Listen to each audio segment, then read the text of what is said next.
जय हिंद साथियों, आप सभी का स्वागत करता हूं आपके अपने channel SSTS education research centre पर। आज की इस वीडियो में NTPC एग्ज़ाम 2025 के लिए एक ऐसा टॉप लेवल का मॉडल पेपर आप लोग देखेंगे जहां से आपको हूबहू क्वेश्चन देखने को मिलेंगे आपके रियल एग्ज़ाम में। तो 5 जून से आपका जो पेपर स्टार्ट है, मैं कहूँगा उस पेपर को पूरी तरीके से आप क्रैक करना चाहते हैं तो आज की इस वीडियो को जरूर देखिएगा, क्योंकि आज की इस वीडियो में पूरा निचोड़ समाहित किया गया है NTPC एग्जाम 2025 के सिलेबस का। तो सबसे पहले जीके, जीएस और करंट अफेयर के 40 क्वेश्चन जैसे आपके एग्जाम में आएंगे, उसके बाद रीजनिंग, फिर मैथ।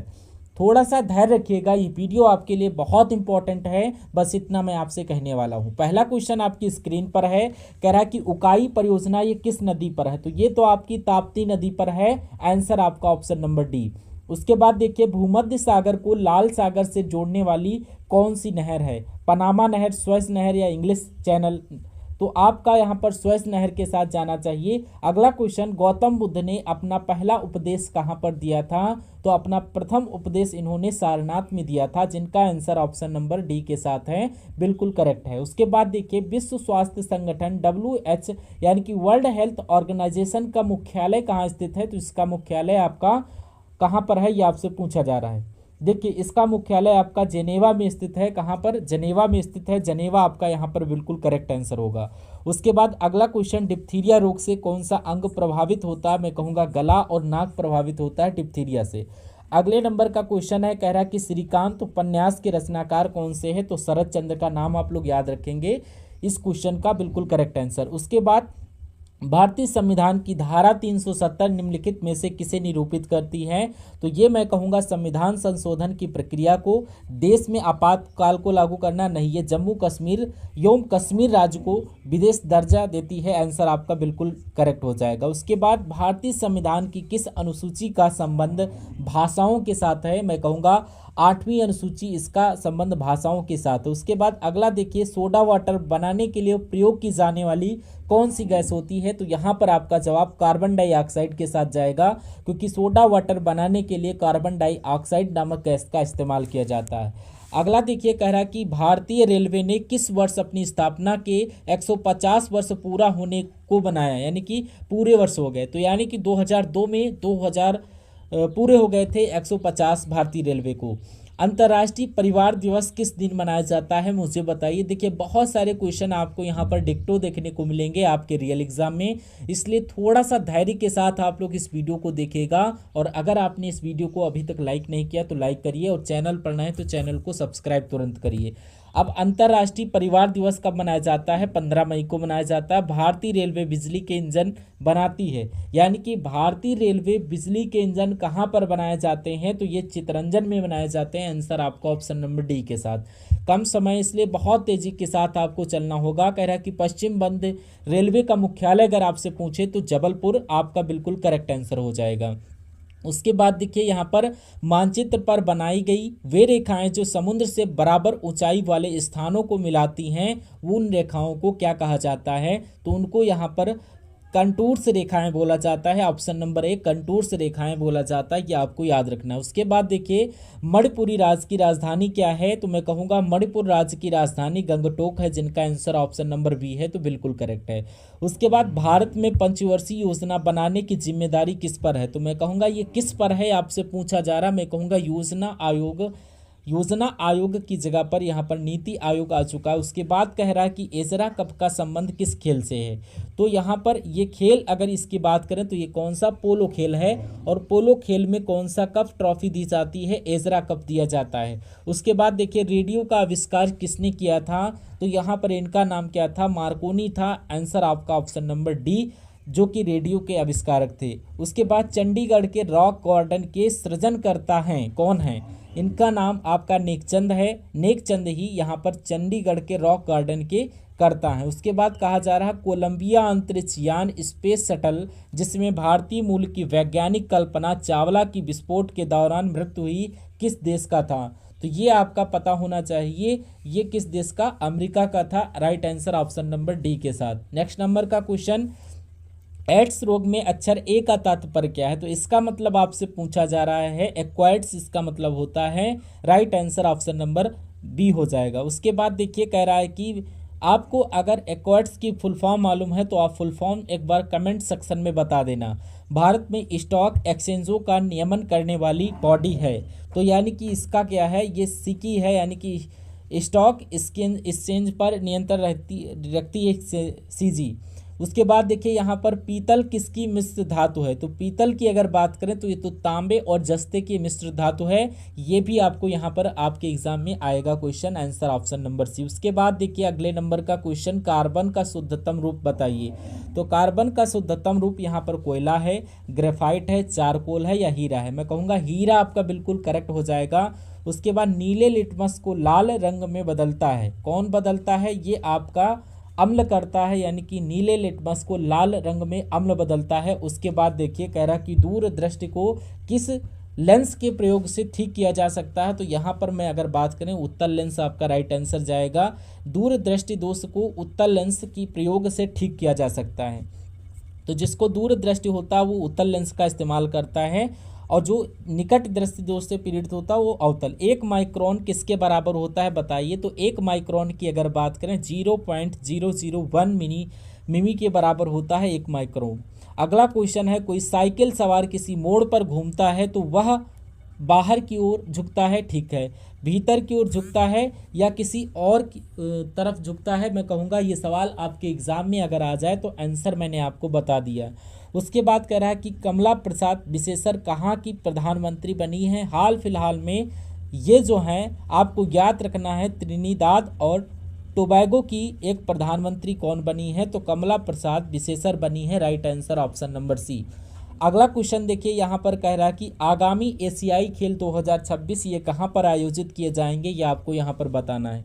यहाँ पर मैं आपको बता देता हूँ कि अगर आप एनटीपीसी का एग्ज़ाम क्रैक करना चाहते हैं और आपकी तैयारी थोड़ी कम है तो आपके लिए यहाँ पर क्या है, आपके लिए जो एनटीपीसी का एग्ज़ाम है इसके आपको यहाँ पर प्रीवियस ईयर क्वेश्चंस आपको सॉल्व करना चाहिए, यानी कि जो पिछले सालों में जो पेपर सॉल्व हुए तो इनको एक बार सरसरी निगाहों में देख लीजिए आप लोग, क्योंकि यहाँ से आपके तकरीबन 50 से 60% आपके क्वेश्चन यहाँ से कवरअप हो जाएंगे। तो ये सारे के सारे सेशन हमारे चैनल के माध्यम से आपको प्रोवाइड हो जाएंगे। उसके साथ साथ करंट अफेयर भी डेली बेस पर करवाया जा रहा है, तो ये 2 सेशन आप लोग एग्जाम से पहले डेली बेस पर करिए। उसके अलावा तीसरा सेशन जो कि मॉडल पेपर बेस होगा, एक्सपेक्टेड सवाल, संभावित क्वेश्चन आपको यहाँ पर इसमें मिलने वाले हैं। ये सारे के सारे आपको हमारे चैनल के माध्यम से प्रोवाइड होगा। तो चैनल को अगर अभी तक सब्सक्राइब नहीं किया है तो सब्सक्राइब करके रखिएगा, क्योंकि नोटिफिकेशन आप तक पहुंचे और आप इसका फ़ायदा उठा सकें, क्योंकि आप लोग समझ सकते हैं कि very most important mock test लगाना हो रखा है आज के इस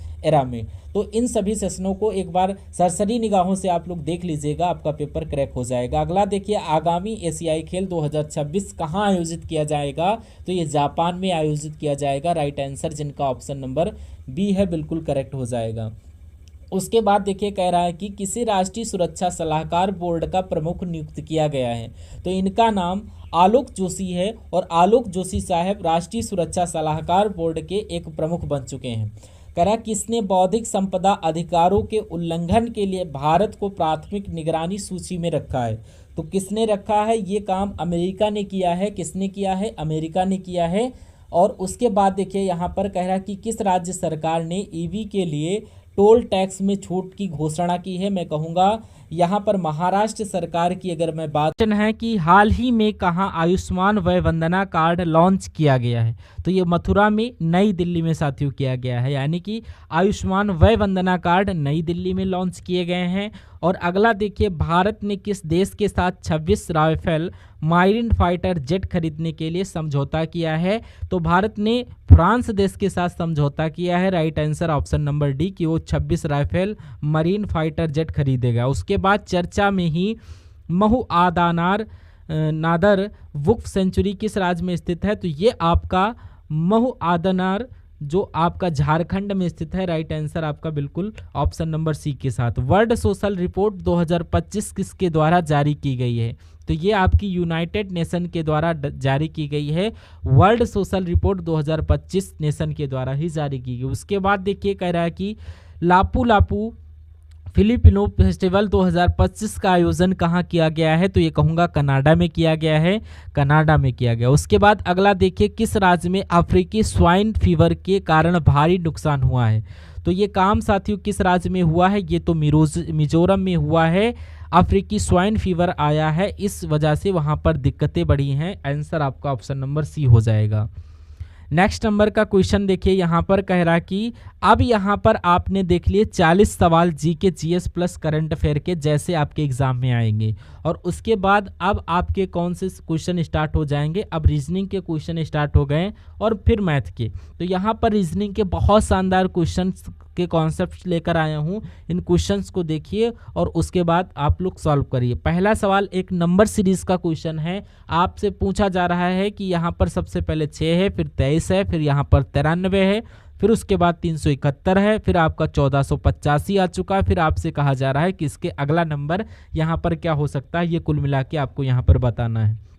अब लॉजिक ढूंढिए कि 6 से 23 कैसे बना और 23 से 93 कैसे बना। तो मेरी जो समझ है, मुझे ऐसा लग रहा है कि अगर 6 चौक 24 अगर हम कर दें और इसमें से घटा दें तो हमें 23 मिल जाएगा। अब यहाँ पर 23 चौक कितना होता है पता? 23 चौक कितना होता है? 23 चौक की अगर बात करें, 3 चक्कू 12 और ये आपका आ जाएगा 3 चक्कू 12 और 4 दूना 8, यानी कि ये 92 हो गया। यानी कि फिर से इसमें 4 से गुणा करके घटा देंगे तो यहाँ पर एक घटेगा, तो यानी एक बार इसमें प्लस हुआ, यानी कि ये 93 है। ठीक है, यानी कि एक घटाया जाता है, उसके बाद फिर एक प्लस किया गया, तो इसमें हम क्या करते हैं, 4 से गुणा करते हैं। 93 की गुणा अगर हम लोग 4 से करते हैं, 4 3 12 और 9 त्रिक 36 और 1 37, यानी कि यहाँ पर 4 से गुणा तो की गई है, लेकिन एक यहाँ पर बढ़ाया नहीं, बल्कि यहाँ पर एक घटाया गया है। क्या किया गया है? एक घटाया गया है। ठीक है, यानी कि एक घटाना, एक प्लस करना, एक माइनस करना, एक प्लस करना, यानी कि ये अब आपका क्या हो जाएगा, इसमें भी 4 से गुणा होगी और एक क्या किया गया है, प्लस किया जाएगा, और 4 से गुणा करके एक प्लस कर देंगे और फिर एक घटा देंगे। तो 4 से पहले यहाँ पर गुणा करिए, यहाँ पर तो 4 पंचे 20, 4 वट 32, 33 34 और 4 चक्कू 16 और ये 19 और 4 एक कम 4 और 1 5 हो जाएगा। 5940 यहाँ पर आया है, तो एक घटाने का जो 5939 आपका आंसर आ जाएगा। तो 5939 कहीं ऑप्शन में है, ऑप्शन नंबर ए में आपका दिया गया है। आप लोगों का करेक्ट आंसर इस प्रकार हो जाएगा, अगर ऑप्शन नंबर ए के साथ है तो आपका आंसर बिल्कुल सही हो जाएगा भाई। बहुत बढ़िया, वेरी गुड क्लास। उसके बाद देखिए अगला क्वेश्चन, अब इसमें भी एक तरीके से एक सीरीज का क्वेश्चन है, जैसे कि सबसे पहले AC, उसके बाद FN, उसके बाद KI आ गया, उसके बाद PG आ गया, फिर उसके बाद आपको अगले 2 लेटर आपको बताने हैं। तो A से यहाँ पर 1 हुआ है, यानी कि यहाँ पर 5 बढ़ाया गया है। F से यहाँ पर K हुआ, तब भी यहाँ पर 5 बढ़ाया गया है, और K से P हुआ है, तब भी 5 बढ़ाया गया। अगर P में 5 बढ़ाएंगे तो यहाँ पर क्या आ जाएगा, U आ जाएगा। एक तो U इस ऑप्शन में है। उसके बाद आपका C से N हुआ है, यानी कि यहाँ पर बहुत ज़्यादा बढ़ाया गया है। C 3 पर होता है, N 14 पर, यानी कि यहाँ पर 11 बढ़ाया गया है। N होता है 14 पर और Y होता है आपका 25 पर। तो ये आपका कितना बढ़ाया गया है, फिर से 11 बढ़ाया गया है। मैं कहूँगा इसमें भी 11 बढ़ाया गया है। तो इसमें जब आप 11 बढ़ाओगे, यानी कि J10 पर होता है 11 बढ़ाओगे, तो मैं कहूँगा यहाँ पर भी U आएगा। तो W कौन से ऑप्शन में लिखा हुआ है, ऑप्शन नंबर C में लिखा हुआ है, और यही आपका बिल्कुल करेक्ट आंसर हो जाएगा। उसके बाद देखिए सीटिंग अरेंजमेंट का क्वेश्चन आपकी स्क्रीन पर है। देखिए सवाल को कहा जा रहा है कि 6 लड़के हैं, सुमित, गोपाल, हनी, ईशान, जतिन और ललित, एक वृत्ताकार मेज के चारों ओर केंद्र की ओर मुख करके बैठे हैं। ईशान सुमित के बाईं ओर, तो एक बना लेते हैं गोल मेज। और कितने 6 लोग हैं, तो 1 2 3 4 और ये साथियों 5 और 1 6, कितने 6 लोग हो गए। कहा जा रहा है कि ईशान सुमित के बाईं ओर तीसरे स्थान पर बैठा है। जतिन हनी ये ईशान के निकटतम पड़ोसी हैं। ललित जतिन के ठीक दाईं ओर बैठा है। ठीक है, कोई दिक्कत नहीं। अब पहली लाइन में लिखा हुआ है कि सुमित के बाईं ओर तीसरे स्थान पर ईशान बैठा है। सुमित को अब कहीं पर बिठा दो, मान लीजिए सुमित को हम यहाँ पर बिठा देते हैं, तो सुमित का बायां किधर हो जाएगा, सुमित का बायां इधर, और सुमित के बाएं तीसरे स्थान पर ईशान बैठा है, यानी कि 1 2 3, यानी कि ईशान यहाँ पर बैठा होगा, यहाँ पर होगा। अब उसके बाद कहा जा रहा है कि ईशान के निकटतम पड़ोसी कौन है, जतिन और हरी। अब एक यहाँ पर कन्फ्यूजन पैदा हो गई कि अब जतिन को हम इधर बनाएं या हनी को इधर बनाएं, जतिन इधर बन जाए या हरी। इधर बन जाए। तो अब हम एक इसमें से कॉन्सेप्ट बनाएं कि अगर मान लेते हैं हम कि यहाँ पर कह रहा है कि जतिन के ठीक दाईं ओर बैठा है ललित, यानी कि अगर हम जतिन यहाँ पर बना देंगे तो जतिन का दायां इधर हो जाएगा, यानी कि इसलिए जतिन को हम लोग यहाँ पर बिठाएंगे और जतिन जब यहाँ पर हो जाएगा तो जब जतिन के ठीक दाएं ललित यहाँ पर बहुत इजीली बैठ जाएगा। और यहाँ पर ये कौन बैठ जाएगा? हनी, क्योंकि यहाँ पर कहा गया था, क्या कहा गया था कि यहाँ पर जतिन और हनी ईशान के निकटतम पड़ोसी हैं। ठीक, जतिन और हनी। अब बचा कौन है? एक, जो कि गोपाल, और गोपाल यहाँ पर बन जाएगा। तो अब कहा जा रहा है कि ईशान के बाईं ओर कौन बैठा है? ईशान के ठीक बाईं ओर हनी बैठा हुआ है। तो हनी आपका क्या हो जाएगा? हनी आपके सवाल का बिल्कुल करेक्ट आंसर हो जाएगा। उसके बाद अगला क्वेश्चन आपकी स्क्रीन पर है। यहाँ पर अगर बात करें हम लोग, तो ये जो आकृति आपको नज़ारा जो दिख रहा है, ये आपसे पूछा जा रहा है कि ये आकृति किस ऑप्शन ए वाले में है, बी वाले में है, सी वाले में है या फिर डी वाले में है। तो अगर हम यहाँ पर बात करें, मान लेते हैं ये ऐसे आया है और ये ऐसे आया है, फिर ये ऐसे यहाँ पर नहीं आया। फिर अगर हम लोग इसको नीचे से करें, यानी कि यहाँ से अगर इसकी स्टार्टिंग करें, यहाँ से ये यहाँ आया, बिल्कुल साथियों बिल्कुल सेम हमें मिल गया। जैसे ये बना है वैसे ये वाला बन गया। अच्छा, यहाँ पर ये चीज़ नहीं हो पाएगी। यहाँ पर अगर हम बात करें ये चीज़ नहीं हो पाएगी और यहाँ पर भी नहीं हो पाएगी। यानी कि हमारा और आपका जो सवाल का जवाब जाएगा वो ऑप्शन नंबर ए हो जाएगा। और जिनका आंसर ऑप्शन नंबर ए है तो आंसर आपका बिल्कुल करेक्ट हो जाएगा। उसके बाद अगला क्वेश्चन है, देखिए यहाँ पर एक आदमी की ओर इशारा करते हुए करिश्मा ने कहा, एक आदमी की तरफ इशारा करते हुए करिश्मा ने कहा, मान लीजिए आदमी की तरफ वो इशारा करते हुए करिश्मा कुछ कह रही, क्या कह रही? देखिए ज़रा, कह रही कि वो मेरे भाई के पिता के इकलौती बेटी हैं। मेरे भाई के पिता यानी कि मेरे पिता, और मेरे पिता के इकलौती बेटी का पति है, यानी कि मेरे पिता के इकलौती बेटी कौन हो जाएगी? मेरी की पिता की, मतलब मैं खुद, मतलब करिश्मा कहेगी, यानी कि मेरा वो पति है। यानी कि आदमी का करिश्मा से क्या संबंध होगा? करिश्मा क्या कहेगी? तो करिश्मा वो अपने आप को पति कहेगी। तो पति किस ऑप्शन में? ऑप्शन नंबर डी वाले में है।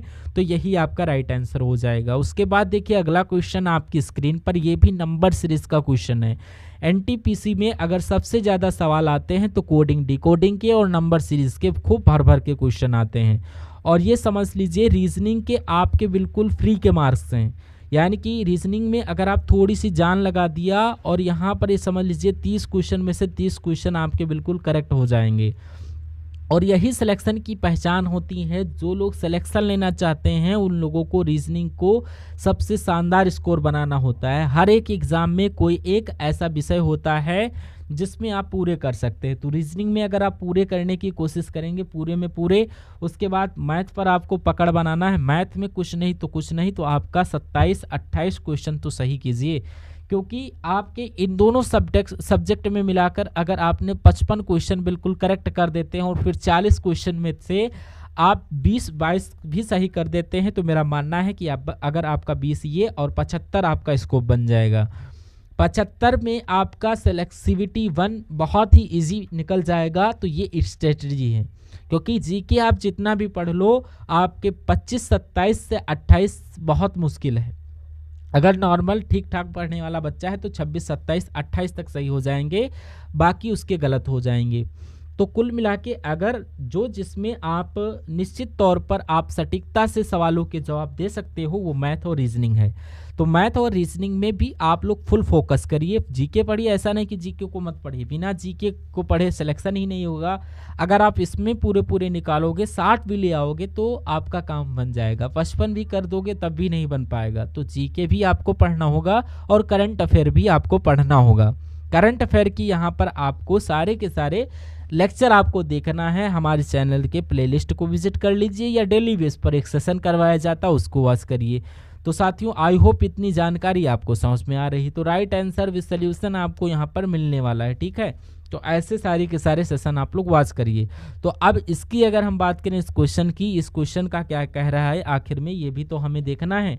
बढ़िया क्वेश्चन है। अभी ये हमें नहीं पता वाकई में इसका कॉन्सेप्ट क्या लगेगा। जब मैं सवाल को देखूंगा तो मेरा दिमाग चलेगा। तो यहाँ पर देखते हैं, शुरुआत करते हैं। बाकी यहाँ पर देखिए 103 है, 108 है, फिर उसके बाद 112 है, फिर 117 है, फिर 121 है, फिर 126 दे दिया।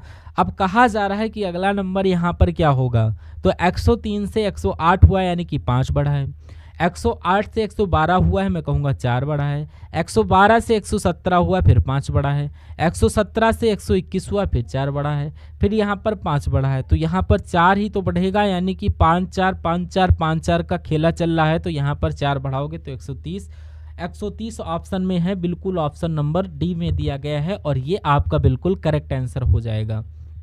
ठीक है, अगला सवाल आपकी स्क्रीन पर है, कह रहा है कि दिए गए शब्दों को उस क्रम में व्यवस्थित कीजिए जिस क्रम में वो अंग्रेजी शब्दकोश में आते हैं। तो आपको प्लेस वैल्यू मालूम होना चाहिए। अगर आपको प्लेस वैल्यू मालूम है तो ये आपको सवाल करने में नो प्रॉब्लम होगी, क्योंकि सबसे पहले कौन सा वर्ड आता है ये कुल मिला के आपको बताना होगा। तो यहाँ पर अगर बात करें CLAM, यहाँ पर CLA सब में दिया गया है और साथियों यहाँ पर भी दिया गया है। और अगर यहाँ पर जे है, यहाँ पर आई है, तो यानी कि सबसे पहले यहाँ पर क्या आ जाएगा, तो सबसे पहले जी नहीं, आई नहीं, एन नहीं, एम नहीं, डी आएगा। तो यहाँ पर 5 वाला सबसे पहले आया, उसके बाद CLA के बाद आई पहले आएगा या जी या एम या एन, तो मैं कहूँगा जी पहले आएगा तो 4 नंबर का आएगा। उसके बाद CLA के बाद आई आएगा, फिर एन थोड़ी ना आएगा, तो ये 3 यहाँ पर आ जाएगा। उसके बाद CLM ये वाला, फिर ये वाला यहाँ पर आएगा, तो 2 यहाँ पर, उसके बाद 1, यानी कि कुल मिलाकर 543 21 कहाँ पर लिखा हुआ है, ये option number 543 21 option number C में लिखा हुआ है और यही आपका बिल्कुल करेक्ट आंसर हो जाएगा। उसके बाद अगला सवाल है, कहा जा रहा है कि व्यक्ति का संबंध जैसे समूह से है, जैसे आंशिक का संबंध पूर्ण से है, उसी प्रकार रिक्त का संबंध खाली से होगा। खाली से तो होगा नहीं, उपलब्ध से भी नहीं होगा, मुक्त से भी नहीं होगा, ये आपका अधिकृत से हो जाएगा। यानी कि किसी चीज को अधिकार में ले लिया जाता है तो उसको अधिकृत बोला जाता है। चलिए, तो इस प्रकार राइट आंसर आपका जो जाएगा ऑप्शन नंबर डी जाएगा। उसके बाद अगला सवाल है, देखिए यहाँ पर अगर हम लोग बात करें, देखिए एक्स है, उसके बाद खाली जगह है, उसके बाद डबल एक्स, डबल वाई और डबल डब्लू और एक्स है, फिर खाली जगह, फिर डबल वाई, फिर डबल डब्लू, डबल एक्स है, फिर डबल वाई है, फिर डबल डब्लू, फिर खाली जगह है, एक्स है, फिर डबल वाई है, फिर डबल डब्लू है, डबल एक्स है, खाली जगह है, वाई है। तो आपको बताना है जो खाली जगह है इसमें कौन कौन से लेटर आएंगे, ऑप्शन में से बताना है। तो अगर हम बात करें, सबसे पहले आप लोग इनको काउंट करिए, 1 2 3 4 5 6 7 8 9 10 11 12 13 14 15 16 17 18 19 20 21 22 23 24 25 26 27 28 29 30, यानी कि 30 लेटर यहाँ पर है। तो कितने कितने के पेयर यहाँ पर बन सकते हैं, तो 6 के बहुत ज़्यादा बन सकते हैं, 5 के भी बन सकते हैं। 6 के ज़रा मुझे बनाकर दिखाइए साथियों, यानी कि 1 2 3 4 5 6 ये अलग हो गया, 1 2 3 4 5 ये अलग हो गया, 1 2 3 4 5 6 ये अलग हो गया, 1 2 3 4 5 6 ये अलग हो गया, 1 2 3 4 5 6 ये अलग हो गया। अब एक हमें पूरा मिल गया है WWXXYY, तो यहाँ पर WWXX और YY जो है WWXXYY, WWXXYY, तो WWXXYY। तो कुल मिला के आप देख लीजिए, आप अपने पेन से क्या लिखा, W लिखा है, X लिखा आपने, फिर X लिखा, फिर आपने Y लिखा, ये कौन से ऑप्शन में आपको नजर आ रहा है, WXXY, ये ऑप्शन नंबर सी में नजर आ रहा है। तो जिनका आंसर ऑप्शन नंबर सी के साथ है, मैं क्या कहूँगा, मैं आपका कहूँगा आंसर बिल्कुल करेक्ट है। उसके बाद देखिए अगला क्वेश्चन आपकी स्क्रीन पर, बहुत सारे कॉन्सेप्ट्स होते हैं, उन सभी कॉन्सेप्ट्स के बारे में आपको बताऊंगा, धैर्य यानी कि धैर्य रखिए। इस सवाल की बात करें, अगर यहाँ पर आपको मैं थोड़ा सा समझाऊं, थोड़ा सा क्लियर कर दूं, आपको शायद क्लियर ना दिख रहा हो तो यहाँ पर अगर हम लोग बात करें तो देखिए यहाँ पर आपका कौन कौन से नंबर कैसे कैसे क्या लिखा मैं आपको बता देता हूँ। यहाँ पर 10 लिखा, यहाँ पर 20 लिखा, यहाँ पर 30 और यहाँ पर ये आपका पासा है और ये आपका खुला पासा है। क्या है, खुला पासा दिया गया। कैसा पासा, ये खुला पासा है। और आपसे पूछा क्या जा रहा है कि दिए गए पासे को मोड़ने पर कौन सी संख्या 20 वाले फलक के विपरीत हो जाएगी, यानी कि 20 का विपरीत आपको बताना है कौन सा नंबर होगा। देखिए सबसे पहले अगर हम लोग यहाँ पर बात करें तो अगर आपसे पूछा जाता 10 का विपरीत क्या होता तो आप बताते क्या, 30 बताते। और 30 का विपरीत पूछता तो आप 10 बताते। तो अगर आपसे पूछा जाता 60 का विपरीत क्या होता तो आप 40 बताते, यानी कि 40 का विपरीत 60 बताते, 60 का विपरीत 40 बताते। तो 20 का विपरीत आपसे पूछा जाता तो आप 50 बताते। तो 20 का विपरीत क्या हो जाएगा, आपका 50 हो जाएगा। और 20 का विपरीत ही पूछा गया तो 50 आपका यहाँ पर बिल्कुल करेक्ट आंसर हो जाएगा। कहने का मतलब यानी कि विपरीत पूछे तो एक एक को छोड़कर आपको बताना है। इसके अगले वाला देखते हैं हम लोग। देखिए यानी कि यहाँ पर देखिए नेक्स्ट नंबर का क्वेश्चन देख लेते हैं। कहा जा रहा है कि 6 दोस्त हैं, इनके क्या क्या नाम है। इनका नाम है लिसा, मार्क, निकोल, ओवेन, पाम और किन। 1 2 3 4 5 और ये 6, किन आपका किन हो जाएगा। एक वृत्ताकार मेज के चारों ओर केंद्र से बाहर की ओर मुख करके बैठे हैं। लिसा मार्क के ठीक दाईं ओर बैठी है, किन निकोल, और ये आपके 6 लोग हमने गोले में बिठा दिया और 6 लोगों के यहाँ पर नाम भी दिए गए हैं कि लिसा जो है ये मार्क के ठीक दाईं ओर बैठी है, किन निकोल और इसके ठीक बगल के बीच में बैठा है, अवम पाम के ठीक बाईं ओर बैठा है, पाम के ठीक दाईं ओर कौन बैठा है। देखिए अगर हम लोग यहाँ पर ये वाली लाइन सॉल्व करें तो यहाँ पर हमें एक चीज़ कॉमन मिल रही है, यानी कि अगर हम लोग इस वाली लाइन को सॉल्व कर ले तो हम लोग लटक जाएंगे, क्योंकि लिसा और मार्क में से आगे किसी का जिक्र नहीं किया गया, इसलिए हम लोग कॉमन ढूंढते हैं। अगर अमन यहाँ पर है तो इसको सॉल्व करें। तो पाम के ठीक बाईं ओर कौन, अवम है। पाम को कहाँ पर बिठा लें, कहीं पर बिठा दें। अच्छा, सबका यहाँ पर मुख, जो मुख है केंद्र से बाहर की ओर है। अगर मान लीजिए पाम को यहाँ पर बिठा दे तो पाम का बायां क्या हो जाएगा, पाम के ठीक बाईं, यानी कि पाम का ठीक बायां यानी कि ओवम इधर आ जाएगा और ये इधर आ गया। ठीक है, अब यहाँ पर देखिए कह रहा है कि जो निकल जो अवम है ये किसके बीच कौन बैठा है, किन जो है निकिल और अवम के बीच में बैठा है, निकिल यहाँ पर बन जाएगा। और यहाँ पर अगर हम लोग बात करें किसकी, यहाँ पर अगर हम लोग किन की बात करें तो किन यहाँ पर आ जाएगा। ठीक है, और अगर अब हम लोग बात करें यहाँ पर मार्क के ठीक दाईं ओर बैठा है लिसा, तो मार्क को अगर हम लोग यहाँ पर बिठा दें तो मार्क का दायां किधर हो जाएगा, मार्क का दायां इधर हो जाएगा, यानी कि लिसा इधर बैठ जाएंगी। तो कुल मिला के सवाल पूछा जा रहा है कि पाम के ठीक दाईं ओर कौन बैठा है। पाम के ठीक दाईं ओर यहाँ पर मार्क बैठी है। मार्क आपका बिल्कुल करेक्ट आंसर हो जाएगा। जिनका भी आंसर ऑप्शन नंबर ए के साथ है, मैं कहूँगा आंसर आपका बिल्कुल करेक्ट हो जाएगा भाई। बहुत बढ़िया, वेरी गुड क्लास। उसके बाद देखते हैं नेक्स्ट नंबर का क्वेश्चन। यहाँ से आपके सामने मैथ के क्वेश्चन स्टार्ट हो चुके हैं। मैथ के क्वेश्चन हम लोग देखेंगे। कह रहा है किसी वस्तु का विक्रय मूल्य 5175 रुपये है और उस पर 25% की छूट दी गई है, वस्तु का अंकित मूल्य कितना होगा, मुझे बताइए। यानी कि अगर किसी वस्तु का विक्रय मूल्य यानी कि बेचा उसको जा रहा है 5175 रुपये में, 25% की छूट दी गई है, यानी कि 75% में उसको बेचा जा रहा है, तो वो कितने रुपए में बिकेगी, उसका अंकित मूल्य क्या होगा। कोई दिक्कत नहीं है। चलिए देख लेते हैं हम लोग। किसी वस्तु का विक्रय मूल्य 5175 रुपये है और उस पर 25% की छूट दी गई है। अच्छा, ये कहने का इनका मतलब कुछ और है। कहने का मतलब ये है कि 25% की जब छूट दी गई है, दो वस्तु 5175 रुपये में बिक रही है, तो 25% की छूट दी गई, यानी कि उस वस्तु को 75% में बेचा जा रहा है, तो वो 5175 रुपये में बेच रही है। तो अंकित मूल्य यानी कि 100% की वैल्यू आपसे पूछी जा रही है। तो 75% की वैल्यू जब 5175 है तो इसके नीचे अगर हम 75 लिख देते हैं तो 1% की वैल्यू आ जाती है।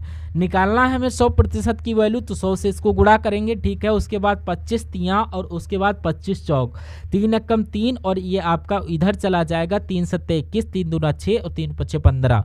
1725 की गुणा हम लोग 4 से करते हैं तो 4 पंचे 20 हो जाएगा और 4 दूना 8 और ये 10 और यानी कि 7 चौक 28 और 1 29 हो जाएगा। 4 एकम 4 यानी कि ये कुल मिलाकर 6900 आपका जवाब हो जाएगा। तो अगर साथियों वस्तु का अंकित मूल्य क्या होगा, वो 6900 रहेगा, तो 6900 आपके सवाल का बिल्कुल करेक्ट आंसर हो जाएगा। चलिए उसके बाद देखिए यहाँ पर नेक्स्ट नंबर का सवाल आपकी स्क्रीन पर आपसे क्या कहा जा रहा है। यहाँ पर अगर बात करें, कह रहा है कि 175 गुणा 72 भाग 24 प्लस आपका 5 यानी कि ये आपका गुणा 20 प्लस 2। सबसे पहले अंदर वाला है तो इसको हम पहले सॉल्व करते हैं। अगर 24 की भाग 72 से करते हैं तो यहाँ पर 3 आ जाएगा, तो 175 गुणा 3 प्लस 5 ये हो गया अलग, और गुणा 20 आपका ये हो जाएगा और भाग आपका ये हो जाएगा। अब इसको गुणा करवा लीजिए। 175 की गुणा अगर 3 से करते हैं तो 3 पछे 15 और 7 ये 21 और 7 त्रिक 21 और 22 यानी कि ये आपका 5, यानी कि कुल मिलाकर 525 यहाँ पर आ जाएगा। और प्लस आप 5 करोगे तो प्लस 5 करोगे तो 530 हो जाएगा इधर और 20 हो जाएगा इधर। तो बाद में आप भाग 2 से करिएगा तो 530 की गुणा 2 से अगर आप करोगे तो यहाँ पर कितना आ जाएगा 6 5 दूना 10। ये भाग करें तो इसकी तो यहाँ पर ये 2 कम 2 2 पंचे 10 यानी कि ये 300 आ गया। तो 5300 क्या कहीं ऑप्शन में है? बिल्कुल 5300 ऑप्शन नंबर बी में है। ऑप्शन नंबर बी इस क्वेश्चन का बिल्कुल करेक्ट आंसर हो जाता है। उसके बाद देखिए अगला सवाल कह रहा है कि एक व्यापारी एक एक कॉन्सेप्ट का निचोड़ निकालेंगे और वो सभी कॉन्सेप्ट आपको मालूम होंगे 5 जून से पहले पहले जो आपके एग्जाम में आपको देखने को मिलेंगे। यानी कि वो 30 सवाल रीजनिंग के होंगे जो आपको पहले से मालूम होंगे, वो आप कर चुके होंगे, एक बार नहीं कई बार, 2 3 बार आपको सॉल्व करवाऊंगा, वो आप लोग देखेंगे अपने एग्जाम में। और उसी प्रकार मैथ के वो क्वेश्चंस होंगे जो आप अपने एग्जाम में देखेंगे और वो आपको पहले से ही आते होंगे। ठीक है ना। चलिए कह रहा है कि यहाँ पर अब इस सवाल की अगर हम लोग बात करें, इस सवाल में कहा गया कि एक व्यापारी अपने सामान को क्रय मूल्य से 50% अधिक पर अंकित करता है। यानी कि अगर मान लेते हैं हम लोग, अगर मान ले यहाँ पर उस वस्तु का जो क्रय मूल्य है अगर वो 100 है तो वो 50% अधिक छापता है, यानी कि 150 रुपये उस पर लेता है, अंकित करता है। कह रहा कि 20% की छूट देता, छूट देने के बाद व्यापारी को कितने प्रतिशत का लाभ होगा बताइए। यानी कि फिर वो 150 रुपये जो हो जाता है इस पर 20% की छूट देता है, यानी कि उसको 80% में बेच देता है। ठीक है, तो देख लेते हैं 50 तियाँ और 50 दूना या 2 से कट करेंगे तो यहाँ पर 40 40 तियाँ 120 हो जाएगा। यानी कि जब 20% की छूट देता है 150 पर तो ये कितने रुपए की बिकती है जाकर, तो 120 रुपये में बिकती है। तो कह रहा है कि छूट देने के बाद व्यापारी को कितने प्रतिशत का लाभ होगा ये आपको बताना है। कुल मिला के अगर बात करें साथियों तो 100 की थी 120 रुपये की बिकी, तो यहाँ पर 20% का ही तो लाभ होगा। 20% आपका बिल्कुल करेक्ट आंसर हो जाएगा।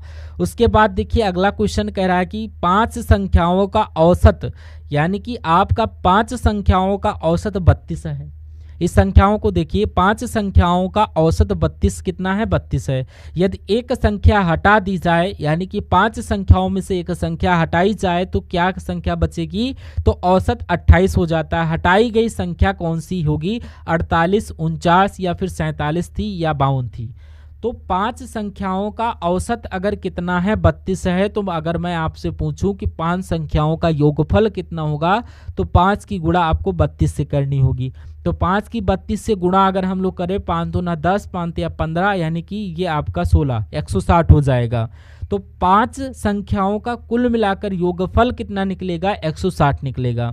यानी कि यदि एक संख्या हटा दी जाए, यानी कि अब 5 की जगह 4 संख्याएं और इन 4 संख्याओं का औसत 28 बताया गया, तो इन अगर 4 संख्याओं का योगफल देखिए तो कितना आएगा? तो 28 की गुणा 4 से, यानी कि 4 32 और 4 दूना 8 और ये 11, यानी कि 112 हो जाएगा। तो हटाई गई संख्या क्या है? तो हटाई गई संख्या 112, 160 से 112, तो यहाँ पर कितना कम? वही यहाँ पर हटाई गई संख्या। तो यानी कि 160 में से 112 आपको घटा देना है, तो ये कुल मिला के 48 बचेगा, यानी कि हटाई गई संख्या आपकी 48 होगी।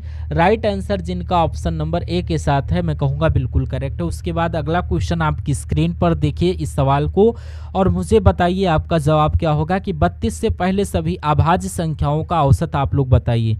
तो 32 से पहले अभाज्य संख्याएं होती कौन सी हैं? तो सबसे छोटी अभाज्य संख्या तो 2 होती है, उसके बाद 3 होती है। ठीक है, उसके बाद यहाँ पर 5 है, उसके बाद 7 है, उसके बाद 11 है, उसके बाद 13 है और उसके बाद 17 है, फिर आपका 19 है, फिर आप अभाज्य संख्या 23 देखिए, फिर आपका यहाँ पर 29 है, फिर उसके बाद 31 है। तो ये 32 से पहले पहले यानी कि तक की सभी अभाज्य संख्याएं होंगी, इनका औसत अगर पूछे तो इनको जोड़ दो और ये कितनी संख्या उतने नंबर से भाग दे दो। 1 2 3 4 5 6 7 8 9 10 11, यानी कि सब साथियों यहाँ पर 11 हो जाएगी करेक्ट संख्या। ठीक है, चलिए देखिए यहाँ पर 11 हो जाएगा। अब आपको करना क्या है, अब इनको आपको प्लस करना है। 1 और 9 कितना हो जाएगा, 1 और 9 की अगर हम लोग बात करें तो 10, 10 3 13 और 13 और यहाँ पर 22 और ये आपका 7 29 और ये आपका 3 32 हो जाएगा। 32 34 35 यानी कि 34 का यानी कि 4 हासिल 3 3 3 6 और ये 8 9 10 और ये 11 और 12 13 और ये 13। अच्छा ये वाला हमें भी जोड़ना है, यानी कि हम लोग यहाँ पर मिस कर दिए हैं, कोई दिक्कत नहीं, दोबारा से जोड़ते हैं।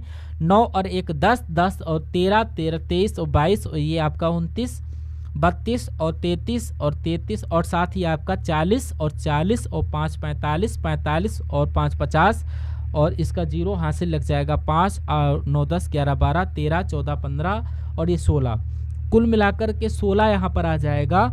और 11 एकम 11 और ये आपका कितना 5 बचेगा, 11 पंचे 55 यानी 11 चौको 44 हो जाएगा। कुल मिला के पॉइंट करके कुछ आपका आंसर आएगा, 14 पॉइंट करके कुछ आंसर आएगा। 14 पॉइंट आंसर आपका कहाँ पर लिखा हुआ, ऑप्शन नंबर ए में लिखा हुआ है। जिनका आंसर ऑप्शन नंबर ए है मैं कहूँगा आंसर आपका बिल्कुल करेक्ट हो जाएगा। बहुत बढ़िया, वेरी गुड क्लास। उसके बाद देखते हैं नेक्स्ट नंबर का सवाल है। आपकी स्क्रीन पर इस सवाल को देखिए और मुझे बताइए आपका राइट आंसर क्या होगा। देखिए क्वेश्चन क्या कह रहा है यहाँ पर कि 3 नोटबुक और 6 पेन का मूल्य यहाँ पर 3000 रुपये दिया गया है। कितना, 3000 रुपये है, कोई दिक्कत नहीं। अब कह रहा है कि उतने ही पैसे में एक व्यक्ति एक नोटबुक और 12 पेन खरीद सकता है। यदि राजू 15 पेन खरीदना चाहता है तो उसे कितना भुगतान करना होगा। तो आपको यहाँ पर ये चीज़ आपको यहाँ से पूछी जा रही है। तो अब मैं आपको यहाँ पर बिल्कुल बेसिक से समझा देता हूँ। मान लीजिए क्या यहाँ पर मान लेते हैं, यहाँ पर नोटबुक की अगर बात करें, नोटबुक का जिक्र किया गया है। नोटबुक का मूल्य हम लोग देख लेते हैं x। उसके अलावा यहाँ पर एक नोटबुक का मूल्य x रख दिया और यहाँ पर एक पेन का मूल्य यहाँ पर हमने एक y रख दिया। उसके बाद क्या कहा जा रहा है कि 3 नोटबुक का मूल्य और 6 पेन का मूल्य, यानी कि 3 नोटबुक, एक नोटबुक अगर 100 रुपये की है तो 3 नोटबुक 3x की हो जाएगी, प्लस एक पेन अगर y का है तो यहाँ पर ये आपका 6y, यानी कि इनका जो मूल्य बैठेगा 3000 रुपये का बैठेगा। कोई दिक्कत कोई परेशानी नहीं। अगर हम लोग इसको छोटा आपको करना है, क्या छोटा करना, 3 से अगर इसको कट करोगे 3x 3 एकम 3 3 दूना 6y 3 एकम 3 यानी कि 1000 रुपये हो गया। ठीक, उसके बाद कहा जा रहा है उतने ही पैसे से कितने, 3000 रुपये से एक नोटबुक और 12 पेन खरीदे जा सकते हैं। यानी कि यहाँ पर उतने ही पैसे से 3000 रुपये से 3000 रुपये से क्या क्या खरीदा जा सकता है, एक नोटबुक, यानी कि एक नोटबुक यानी कि 12 पेन यानी कि 12 वही। तो कुल मिलाकर के अगर इनको देखें तो यहाँ पर भी 3000 आपका आ जाता है। अब ये समीकरण 1 ये समीकरण 2 हो गया। इसको घटाओगे यानी कि माइनस माइनस माइनस, तो कुल मिलाकर के 3000 में से 1000 को घटाएंगे तो 2000 आएगा। लेकिन बड़ी संख्या में माइनस लगा तो ये माइनस का आएगा। 12 में से 2 जाएगा तो 10, लेकिन ये माइनस का 10 आ जाएगा और माइनस का 10y आ गया। और x में से x जाएगा तो यहाँ पर क्या, कुछ नहीं बचेगा। तो इस प्रकार माइनस से माइनस कैंसिल हो जाएगा। 10y बराबर 2000 है तो y बराबर कितना हो जाएगा, 200 आ जाएगा। तो आपसे कहा जा रहा था कि तो उसे कितना भुगतान करना पड़ेगा यदि 15 पेन खरीदता है। तो एक पेन का मूल्य है y और 15 पेनों का मूल्य आपको बताना है कि 15 गुना y करना होगा। तो 15 गुना यानी कि 200 है तो 15 दूना 30 यानी कि 3000 हो जाएगा। कितना, 15 पेनों का मूल्य जो है 3000 रुपये हो जाएगा। 3000 कौन से ऑप्शन में है, ऑप्शन नंबर सी वाले में है। बहुत बढ़िया, वेरी गुड क्लास। तो चलिए उसके बाद देख लेते हैं अगले नंबर का सवाल है और आज की इस वीडियो का अंतिम क्वेश्चन है आपके सामने।